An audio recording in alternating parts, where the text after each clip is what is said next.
Many of us have had them. Those times when we felt like we were on top of the world, really happy, confident that we knew all the answers. We could solve any problems that came up. We were really in tune with God's plan for us. In those moments, we were excited and alive, and everything seemed so new and so right. The moment might have come at some exciting event in your life.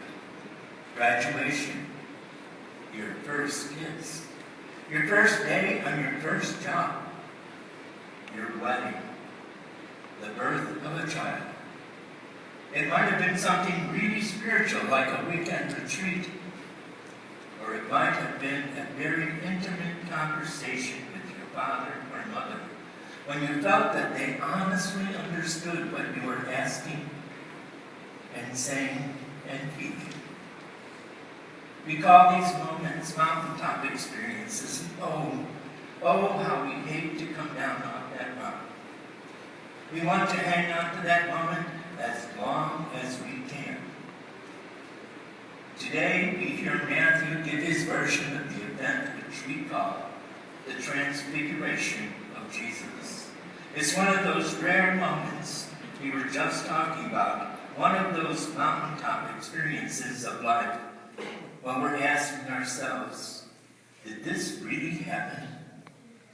For Jesus, it was a time of confirmation and affirmation of his ministry. For Peter, James, and John, it was a brief glimpse of the transcendent, a peek at the reality that lies just beyond everyday life. But Jesus quickly led the disciples back down off that mountaintop, in spite of Peter's desire to pitch a tent and stay there for a long time.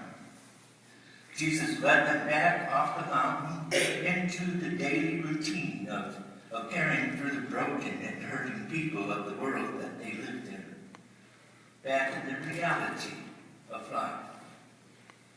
So just what is reality anyway? And who defines it? Is reality just a concept? Is the mountaintop moment itself the ultimate reality? Or is it the fears and tears we encounter so often in our lives? What is the reality of the church? Is it our prayers and hymns of worship, our confessions of faith, and our hopes of heaven some sweet day? Or is it the acts of kindness, words of encouragement, and other expressions of our faith on ordinary days like today? I remember reading somewhere that reality is where Jesus and human beings come into contact. I really like that. But what does it mean? I think it means to get a clear image of the reality of life, we don't have to look any further than to look to Jesus. And when we look to Jesus, what do we find? On the one hand, we find that Jesus who takes us up to those experiences on the mountaintop, those intense moments in the hospital room when the child is born, or when we fall in love, or when we feel that we aren't forgiven. But the same Jesus who leads us to those spiritual high places also leads us to care for the hurting, the brokenhearted, to minister to the homeless, to bind up the wounds of a broken world, or simply to tend to the needs of a brother or sister. Jesus is there in the fears and the turns and the tears of everyday life. Jesus is there in the joys of the birth of a child, and Jesus is there in the aching loneliness of the shut-in. Jesus is there at the repeated failures of his followers, and he is there to celebrate our successes. Reality is where Jesus and human beings come into contact.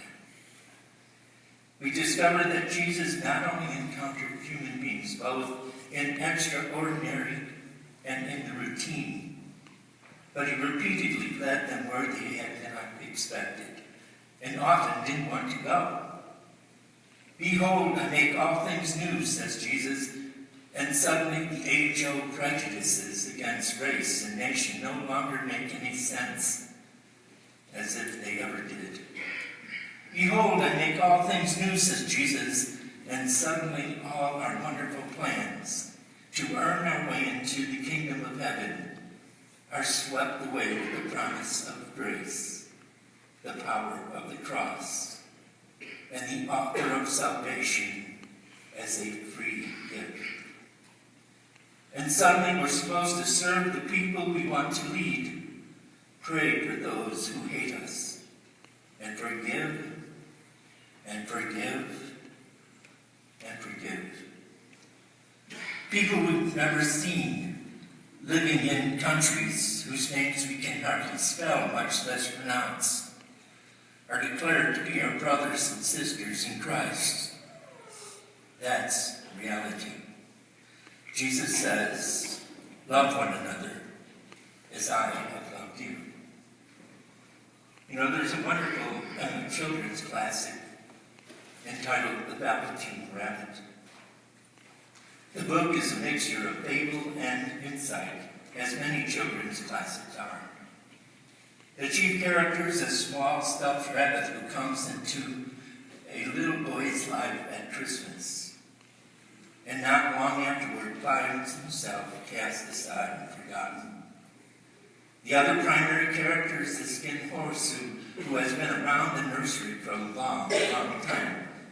But here's my favorite part.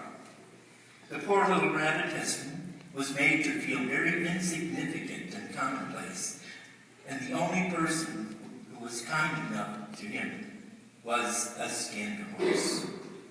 The skin horse had lived longer in the nursery than any of the other toys.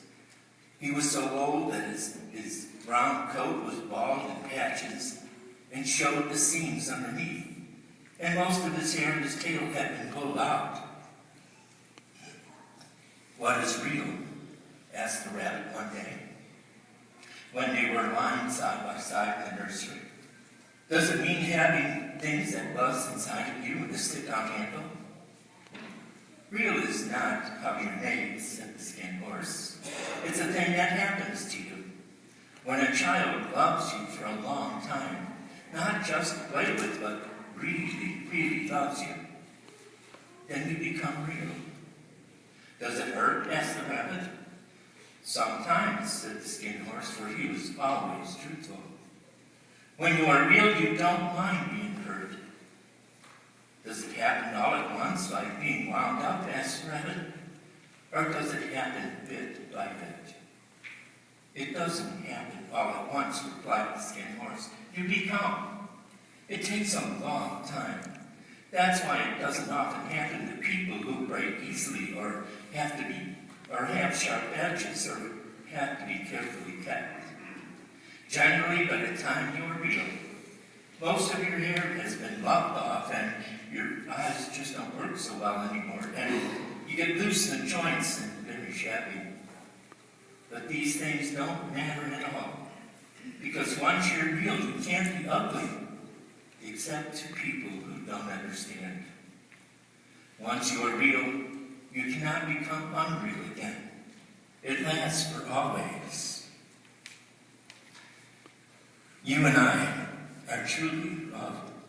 That's what happens when there is contact between Jesus and a human being. Whether it's up on a mountaintop or in the ordinariness of everyday life, whether in crucifixion or resurrection, reality is where Jesus and human beings come into contact. In your pain or in your joy, in your grief or in your celebrations, in your hopes for the future or in the daily grind of everyday life, Jesus is there in love, and he is in love with you. And living in his love, we become real. That, my friends, is the real mountaintop experience.